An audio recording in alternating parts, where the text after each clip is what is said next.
சின்ன மருமகள் இன்றைக்கான எபிசோடில் ஈஸ்வரி அவங்க தங்கச்சி பொண்ணுக்கிட்ட வந்து தமிழை பற்றி இல்லாததும் பொல்லாததும் எல்லாம் சொல்லி வச்சுட்டு இருக்காங்க. இந்த மாதிரி இவளுக்கு வந்து கல்யாணம் ஆனதுக்கப்புறம் டெய்லி சண்டை தான்.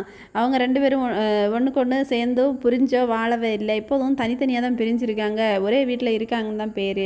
அவள் வயிற்றில் வளர்கிற குழந்தை கூட சேது இல்லை அப்படிங்கிற மாதிரி சொல்லிகிட்டு இருக்காங்க. அந்த பொண்ணு அப்படியா இந்த இதில் இப்படி ஒரு கதை இருக்கா அப்படிங்கிற மாதிரி கேட்டுட்ருக்காங்க. ஈஸ்வரியும் வந்து தமிழை போட்டு சும்மா இதுவும் எல்லாம் சொல்லி அந்த பொண்ணை வந்து ஏற்றி விட்டுட்ருக்காங்க. அதுக்கப்புறம் பார்த்திங்கன்னா நாளைக்கான ப்ரோமோவில் வந்து தமிழும் தனமும் பேசிகிட்டு இருக்காங்க. அப்போது தமிழ் வந்து தனத்துக்கிட்ட ஒரு பாஷையில் வந்து பேசிகிட்டு இருக்காங்க. அது யாருக்கும் புரியாத ஒரு பாஷையாக இருக்குது. அப்போ வந்து சொல்கிறாங்க, நீ வேணா சேதுவை கல்யாணம் பண்ணிக்கோ அப்படிங்கிற மாதிரி சொல்கிறாங்க. அப்படியாக்கா அப்படின்னு சொல்லிட்டு தனம் சொல்கிறாங்க.